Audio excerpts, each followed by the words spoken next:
आज के इस वीडियो में मैं आपको पढ़ाऊंगा कि एनसीईआरटी को कैसे पढ़े, एनसीईआरटी की लाइन टू लाइन कैसे पढ़ते हैं। इन चीज़ों को लेते हुए मैं आज एक एनसीईआरटी का ही चैप्टर ले रहा हूँ। वो चैप्टर है हेलो एल्केन तथा हेलो एरिन। तो सबसे पहले बात आती है कि एलिफेटिक अथवा एरोमेटिक हाइड्रोकार्बन के हाइड्रोजन परमाणु को हेलोजन परमाणु द्वारा प्रतिस्थापित होने से क्रमशः एल्किल हैलाइड तथा एरिल हैलाइड बनते हैं। इन्हें क्या कहता आप? हेलो एल्केन अथवा हेलो एरिन। जैसे आपके पास कोई मेथिल CH3 और एक हाइड्रोजन है, इस एक हाइड्रोजन का आपने किसके थ्रू रिप्लेस कर दिया? हेलोजन के थ्रू। तो आपको मिलेगा यहाँ पर CH3X। अगर एलिफेटिक का किया तो हेलो एल्केन मिलेगा। इसी प्रकार अगर ये एरोमेटिक ग्रुप होता तो आपको क्या मिल जाती? Hello Erin. अब क्वेश्चन यहाँ से भी बन सकता है कि हेलोजन युक्त यौगिक पर्यावरण में लंबे समय तक बने रहते हैं क्योंकि यह मृदा के जीवाणुओं द्वारा भंजन के प्रति प्रतिरोधी होते हैं। यह इनका भंजन नहीं होता है, डिसोसिएशन नहीं होता है। क्लियर? अब देखिए, अब हेलो एल्केन की बात करें। एक तो है हेलो एरिन और एक हेलो एल्केन। तो हेलो एल्केन में एल्किल समूह का जो कार्बन है वो क्या होता है? sp3 संकरित, जबकि इसमें होता है sp2 संकरित। बहुत से हेलोजन कार्बन यौगिक प्रकृति में मिलते हैं तथा इनमें कुछ चिकित्सीय रूप से उपयोगी होते हैं। इस वर्ग के यौगिकों के उपयोगों का विस्तार उद्योगों में तथा दैनिक जीवन में बहुत बड़ा है। उसमें जीवों द्वारा उत्पादित क्लोरेम्फेनिकोल जो क्लोरीन युक्त प्रतिजैविक है, एंटीबायोटिक है ना, आंत्र ज्वर या टाइफाइड के इलाज में अधिक प्रभावी है। यहाँ से आराम से क्वेश्चन आ सकता है आपके सेकंड ग्रेड में। हमारे शरीर में आयोडीन युक्त हार्मोन थायरोक्सिन उत्पन्न होता है, जिसकी कमी से गलगंड या घेंगा नामक रोग हो जाता है। संश्लेषित हेलोजन, क्योंकि जैसा क्लोरोक्विन का उपयोग मलेरिया के उपचार में किया जाता है होता है। ये कौन सा है? सिंथेसाइज्ड हेलोजन युक्त यौगिक है। हेलोथेन का उपयोग शल्य चिकित्सा में निषेचक के रूप में होता है। कुछ पूर्णतः फ्लोरीनीकृत यौगिकों को शल्य चिकित्सा में प्रभावी रक्त प्रतिस्थापी के रूप में देखा जा रहा है। ये तो आपका हो गया इंट्रोडक्शन और कुछ उपयोग। अब देखिए आगे देखते हैं अपन क्लासिफिकेशन। क्लासिफिकेशन में भी दो तीन प्रकार से किया है। एक तो है कि हेलोजन परमाणुओं की संख्या के आधार पर। इसका आधार पे यह है कि देखिए, यदि एक ही तो कितने हेलोजन परमाणु के द्वारा प्रतिस्थापन हुआ या कितने हेलोजन परमाणु जुड़े हुए, तो देखिए यहाँ पर एक है, इनको बोलेंगे मोनो हेलो एल्केन। यहाँ पर कितने जुड़े हुए हैं? 2 ट्राई हेलो एल्केन। यहाँ पर 3 हेलोजन परमाणु है, ट्राई हेलो एल्केन। ठीक है। और ये जैसा ये मोनो हेलो एरिन है, ये डाई हेलो एरिन है और ये ट्राई हेलो एरिन है। क्लियर? अब बात आती है कि हेलोजन परमाणु कौन से कार्बन परमाणु से जुड़ा हुआ है? sp2 से, sp3 से, या फिर अगर sp3 से भी जुड़ा हुआ है तो कितने कितने डिग्री कार्बन से जुड़ा हुआ? तो यहाँ पर अपन मोटा मोटा लिख सकते हैं। क्या है कि अगर क्लासिफिकेशन की बात करें तो आपको ज़्यादा कुछ नहीं, यहाँ पर यही ध्यान रखना है कि हेलोजन हेलो एरिन और हेलो एल्किन इनका डिवाइडेशन है। इसके बेसिस पर किया पहले अपन ने, यहाँ पर किया अपन ने हेलोजन परमाणु के बेसिस पर। हेलोजन परमाणुओं की संख्या के आधार पर, संख्या के आधार पर ये मोनो, डाई, ट्राई हो सकता है। अब जो हेलोजन जुड़ा हुआ कौन से कार्बन परमाणु पर जुड़ा हुआ? sp2 पर या sp3 पर? यदि sp3 पर जुड़ा हुआ है, देखिए ये भी sp3, ये भी sp3, ये वाला भी sp3।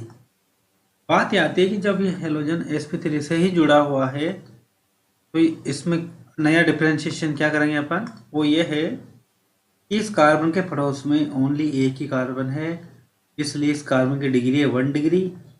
इस कार्बन पड़ोस में, जस्ट पड़ोस में दो कार्बन है, इसलिए इसको कहेंगे द्वितीयक डिग्री। इसके पड़ोस में तीन हेलोजन, सॉरी तीन कार्बन परमाणु है, इसलिए इसको बोलेंगे तृतीयक डिग्री कार्बन। तो ये 1 डिग्री पर कार्बन पर यदि हेलोजन जुड़ा हो तो 1 degree halo alkane, 2 degree halo alkane, और ये 3 डिग्री हेलो एल्केन हो जाएगा। क्लियर। अब यदि सेकंड बात है कि जुड़ा हुआ तो sp3 पे ही है, जैसे CH2 एक और ये दे रखा ना, ये वाला जुड़ा हुआ तो ये कार्बन sp3 है हेलोजन, लेकिन इसके जस्ट पास क्या है, एक एल्किन समूह डबल बॉन्ड।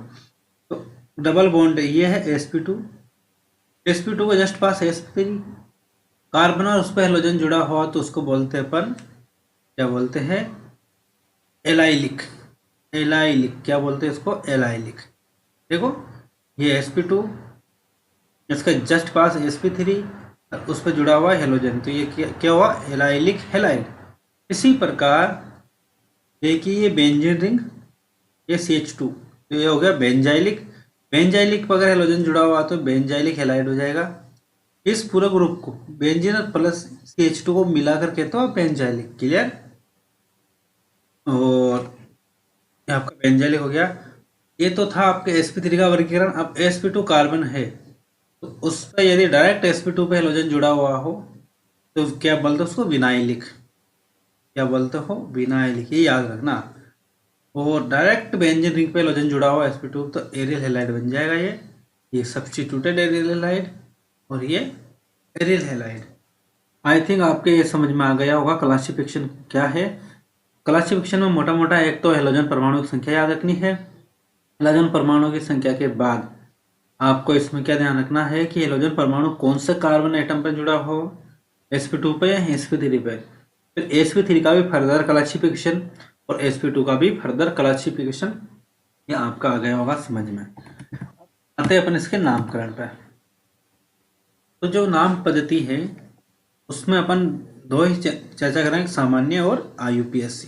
ये आपके इम्पोर्टेंट टॉपिक भी हो जाता है एग्जाम के पर्पज से। तो देखिए यहाँ पर डायरेक्ट देखते हैं।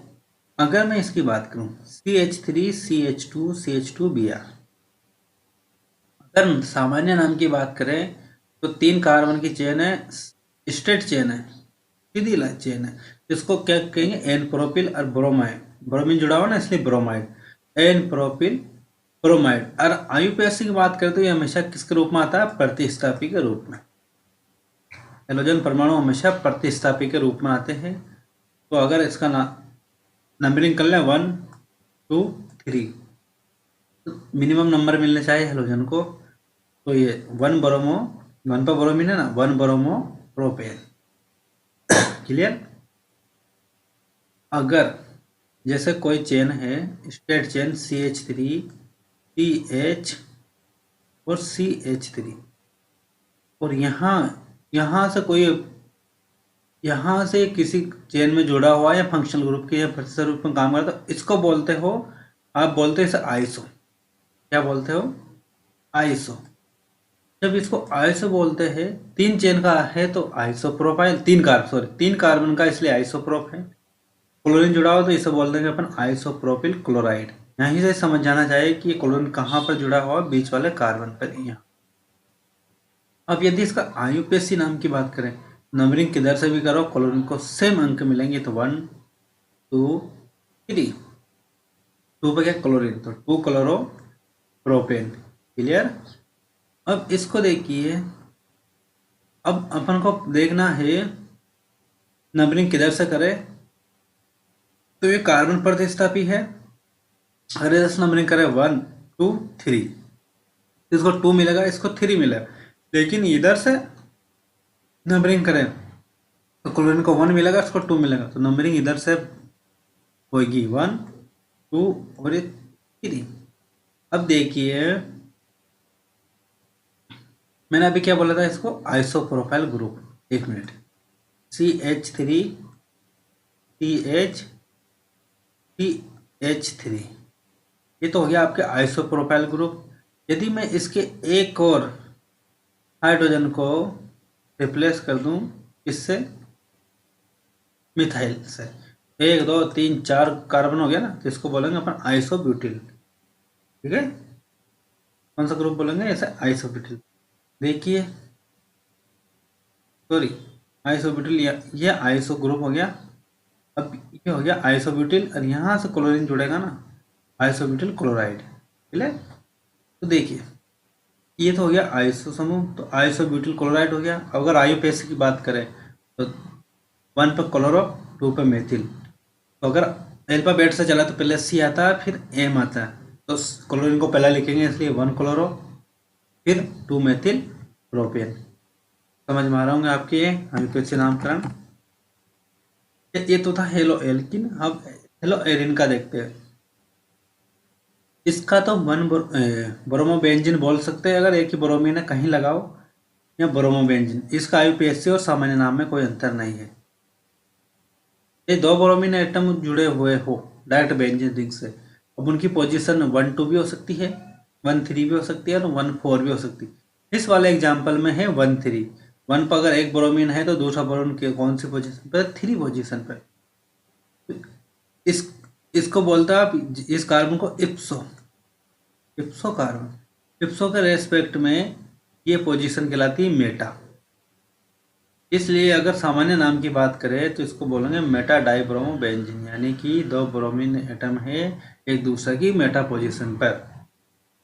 लेकिन अगर आयुपेसिक नाम की बात करें तो 1 और 3, तो क्या है 2 ब्रोमीन, इसलिए डाई लग गया, 1 3 डाइब्रोमो बेंजीन। अब देखिए 1 पे ब्रोमीन, 2 पे नहीं, 3 पे ब्रोमीन, फिर 4 पे नहीं, 5 पे ब्रोमीन, फिर 6 खाली, यानी कि एक पोजीशन छोड़कर एक पे ब्रोमीन है। तो इसको बोलते हैं सिमेट्रिक, सिमेट्रिक ट्राइब्रोमोबेंजीन। ये हो गया आपके सामान्य नाम। और 1 3 5 ट्राइब्रोमोबेंजीन, ये हो गया आपके आयुपेसी नाम। ठीक है। इसी प्रकार एक और एग्जाम्पल है, कितना शानदार एग्जाम्पल है। सबसे पहले डिसाइड करो आपको प्रिंसिपल चेन। तो प्रिंसिपल चेन यही ले रहे थे कि 3 कार्बन से ज़्यादा बड़ी प्रिंसिपल चेन बन नहीं सकती। ठीक है,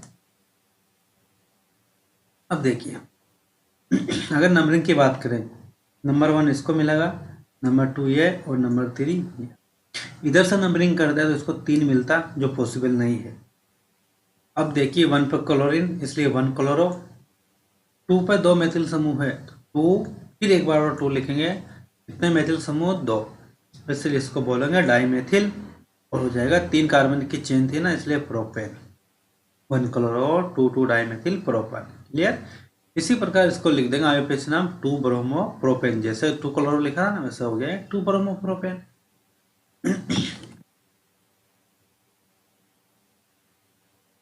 एक और था कि हेलोजन परमाणु की संख्या के आधार पर, यदि दोनों हेलोजन परमाणु एक ही कार्बन पर जुड़ा हुआ हो तब तो इसको बोलते हैं जेम डाइहैलाइड। क्या बोलते हो, जेम। दो हेलोजन परमाणु पड़ोस में जुड़े हो, एक दूसरे जस्ट पड़ोस में, तो उसको बोलते हैं विस, विस डाइहैलाइड और जेम डाइहैलाइड। ये 2 वर्ड याद रखना, 2 टर्म, एक तो जेम और एक विस। जेम डाइहैलाइड जैसे ये दे रखा एथेन का जेम डाइहैलाइड, तो इसका अगर आयुपेसी नाम लिखे तो 1 और 2, 1 पे 2 हेलोजन है इसलिए 1 1 डाइक्लोरो एथेन, और इसका लिखे तो 1 पे 1 है या 2 पे 1 है, तो 1 2 डाइक्लोरो एथेन। क्लियर। इसी प्रकार कुछ एग्जाम्पल दिए हैं, इनका आयुपेसी सामान्य नाम दिया गया है। एजिट टीच क्वेश्चन आता है यहाँ से उठकर, आप इस टेबल को देखिएगा। इस टेबल में अगर ध्यान से देखोगे तो ये है, देखिए CH3 एक एग्जाम्पल है, CH3 CH2 CH CH3 और है मेरे पास। अगर यहाँ इसकी बात करूँ मैं सामान्य नाम की, तो ये क्या है, ब्यूटिल। एक चेन है ना, ब्यूटिल हो गया। दूर से सेकेंडरी, यानी कि 2 डिग्री कार्बन पर क्या जुड़ा हुआ है, क्लोरीन, इसलिए इसका सामान्य नाम तो हो जाएगा 2 डिग्री है ना, इसलिए इसका सामान्य नाम हो जाएगा सेकेंडरी ब्यूटिल क्लोराइड। क्लियर। लेकिन यदि आयुपेसी नाम की बात की जाए तो यहाँ पर सबसे पहले अपन को डिसाइड करनी पड़ेगी प्रिंसिपल चेन जो यही रहेगी, इसमें कोई दो राया नहीं है। अब नंबरिंग अपन इधर से कर सकते हैं और इधर से कर सकते हैं, लेकिन इधर से नंबरिंग करेंगे तो 1 2 3, क्लोरीन को कितना नंबर मिलेगा 3, लेकिन इधर से करेंगे तो 1 2, तो इधर से मिनिमम अंक मिलेंगे 1 2 3 एंड 4। नंबरिंग इधर से करनी पड़ेगी, तो 2 पर क्या है क्लोरीन, तो 2 क्लोरो, पूरी चेन है तो 4 कार्बन की, इसलिए क्लोरोब्यूटेन। क्लियर।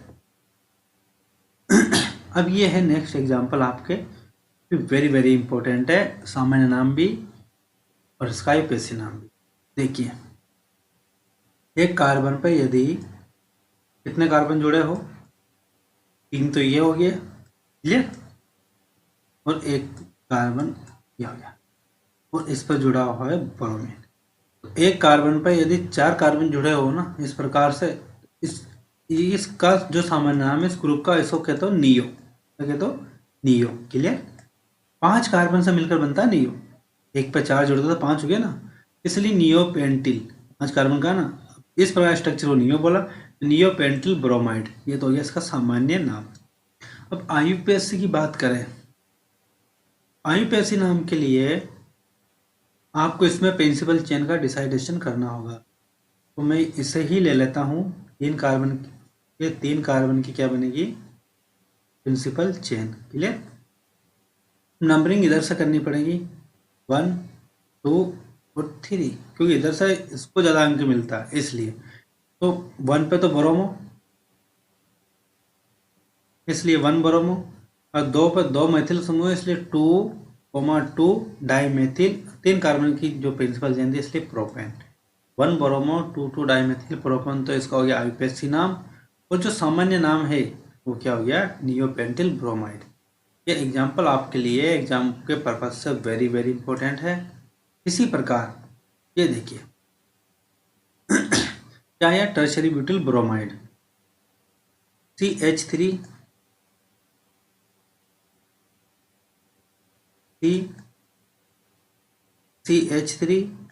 CH3 4 कार्बन हो गया, डायरेक्ट यहाँ पर जुड़ा हुआ ब्रोमीन, यानी कि इस कार्बन की डिग्री क्या है 3 डिग्री, 3 डिग्री पर अगर ब्रोमीन जुड़ा हुआ हो तो इससे बोलते हैं टर्शरी ब्यूटिल ब्रोमाइड।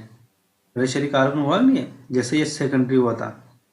तो इसका आईयूपीएसी नाम लिखो, तो इसमें क्या है 3 कार्बन की चेन बनती है। मैं इसको दोबारा इधर लिख लेता हूँ। देखिए CH3 CH3, ये CH3 और ये ब्रोमीन। अगर इसकी जो प्रिंसिपल चेन का डिसाइडेशन किया जाए तो देखिए क्या होगा, ये और ये को ले सकते हैं अपन, 3 कार्बन की चेन बन गई। नंबरिंग करेंगे इधर से ही कर लो, नंबर 1 नंबर 2 और नंबर 3, तो जो प्रतिस्थापी को मिलेगा वही ब्रोमीन को मिलेगा।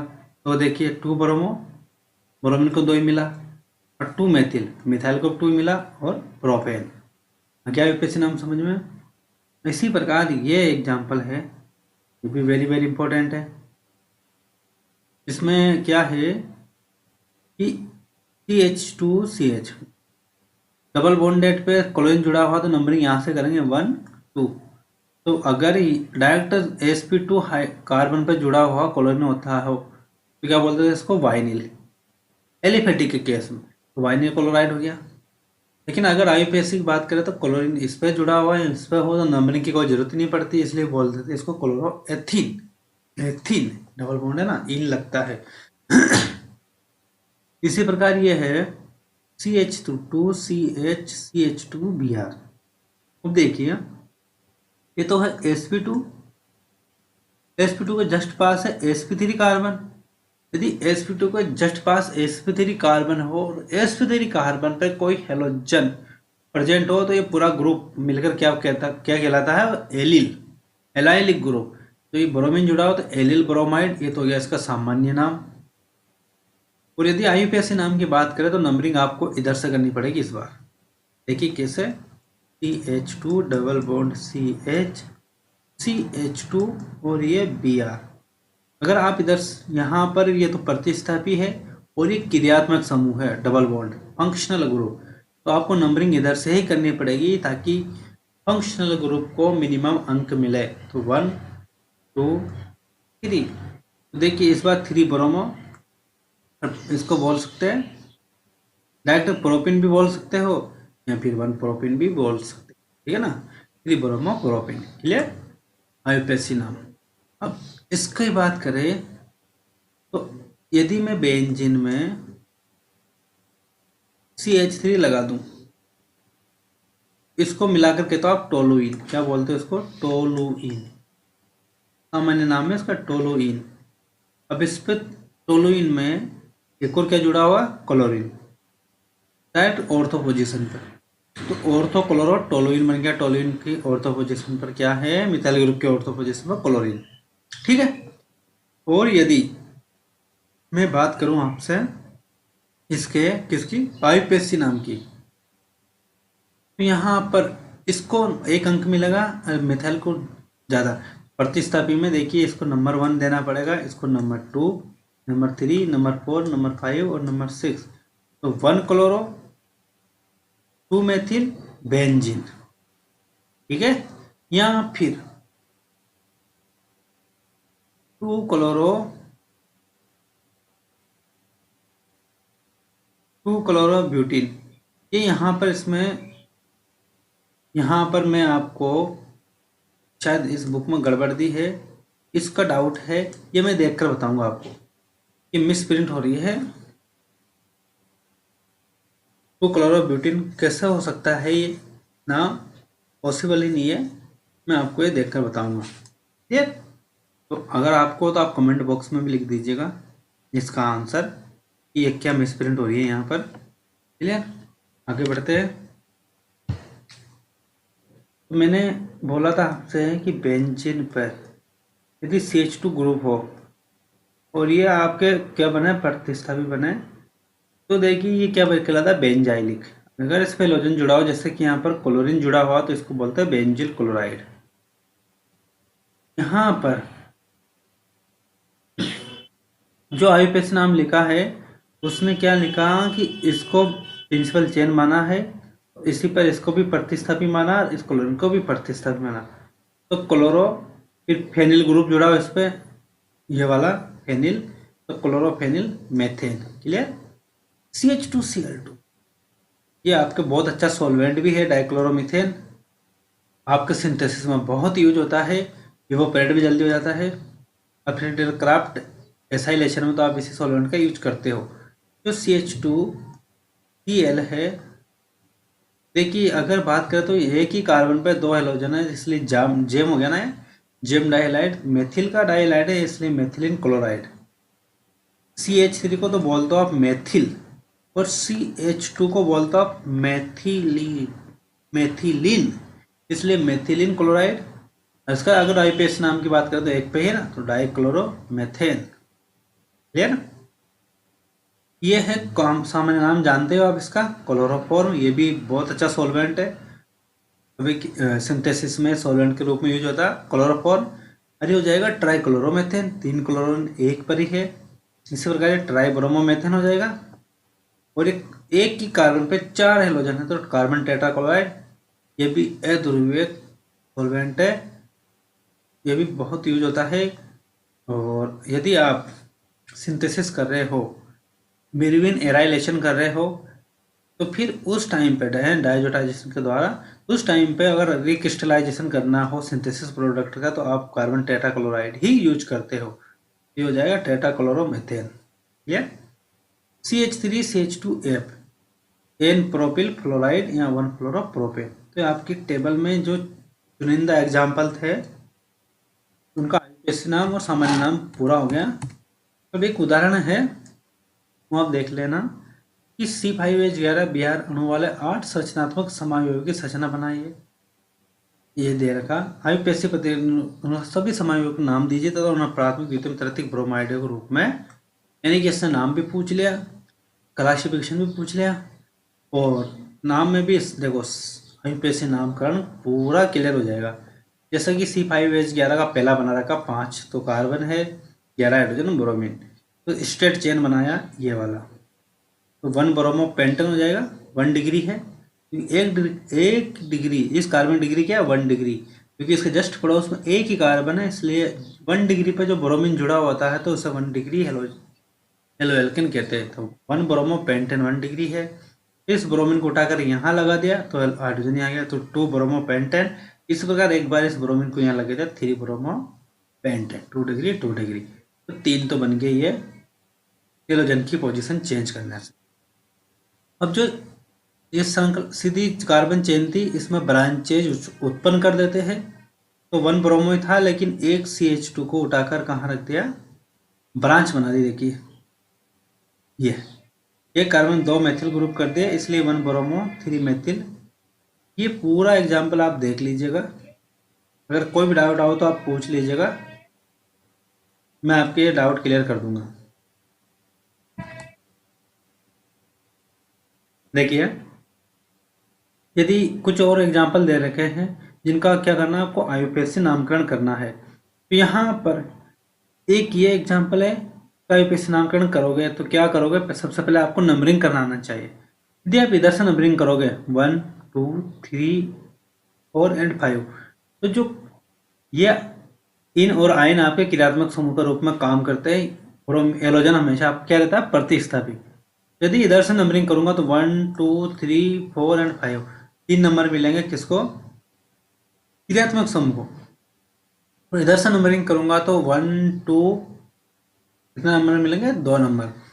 तो क्रियात्मक समूह को क्या मिलना चाहिए, मिनिमम नंबर मिलने चाहिए, इसलिए नंबरिंग आपको इधर से ही करनी पड़ेगी।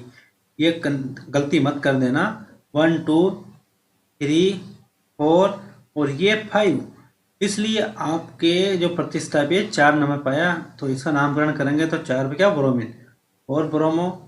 5 कार्बनिक चेन इसलिए पेंट, और 2 नंबर पे क्या है, एल्कीन डबल बॉन्ड, इसलिए 2 इन और ब्रोमो पेंट 2 इन, इसका हो गया ये IUPAC नाम। क्लियर। इसी प्रकार आप इस एग्जाम्पल को देखो, इसमें भी नंबरिंग आपको ऐसे ही करनी पड़ेगी, 1 2 3 एंड 4। आप इसको नहीं ले सकते, क्योंकि अगर ये लेते 3 कार्बन होता है, यहाँ पर तो प्रिंसिपल चेन 4 कार्बन की है, 1 2 3 एंड 4। 3 नंबर है इस बार ब्रोमीन को, तो 3 ब्रोमो। 2 नंबर पे मिथाइल प्रतिस्थापी भी है, इसलिए 2 मेथिल। 4 कार्बन की प्रिंसिपल चेन है, इसलिए ब्यूट, और 1 पे है डबल बॉन्ड, इसलिए 3 ब्रोमो 2 मेथिल ब्यूट 1 इन। इसी प्रकार आप इस एग्जाम्पल को देख सकते हो। ये एग्जाम्पल है आपके 1 2 3 4 और 5। देखिए इस बार 4 पे तो ब्रोमीन है, 3 पे मेथिल है, तो 4 ब्रोमो 3 मेथिल पेंट 2 इन। नामकरण समझ में आ गया। इसी प्रकार इसका नामकरण करें तो इधर से नंबरिंग करेंगे तो 1 2, इधर से हम नंबरिंग करेंगे तो 1 2, इधर से नंबरिंग करेंगे 1 और 2, फिर 3 एंड 4, क्योंकि इधर से नंबरिंग करते इसको 4 नंबर मिलता, इधर से नंबरिंग करने से 1 मिल रहा, जो क्रियात्मक समूह उसको तो अंक सेम ही मिल रहा था, इसलिए इस बार हुआ 4 नंबर का 1 ब्रोमो, 2 पे क्या है प्रतिस्थापी मेथिल ब्यूट, और 2 पे क्या है इन, 1 ब्रोमो 2 मेथिल ब्यूट 2 इन। इसी प्रकार अगर 5वां एग्जाम्पल देखो आप, तो इसकी नंबरिंग आप कहाँ से करोगे, इधर से 1 2 3 एंड 4, तो 1 ब्रोमो ब्यूट 2 इन। इसी प्रकार आपके जो लास्ट एग्जाम्पल है इसका वो ये है कि इसमें 1 2 3, तो 3 ब्रोमो 2 मेथिल प्रोपिन, ये भी आपके समझ में आ गया होगा। तो आपके IUPAC नामकरण तो अच्छे से क्लियर हो गया होगा। अब ये एक क्वेश्चन है जो आप सोल्व करना, नहीं आए तो आप कमेंट बॉक्स में लिख देना, मैं सोल्व करके बता दूंगा। कमेंट आना जरूरी है। देखिए ये है इसकी स्ट्रक्चर बनाना, इन सबके आपको क्या बनानी है, नाम दे रखा है, आपको इसकी बनानी है स्ट्रक्चर।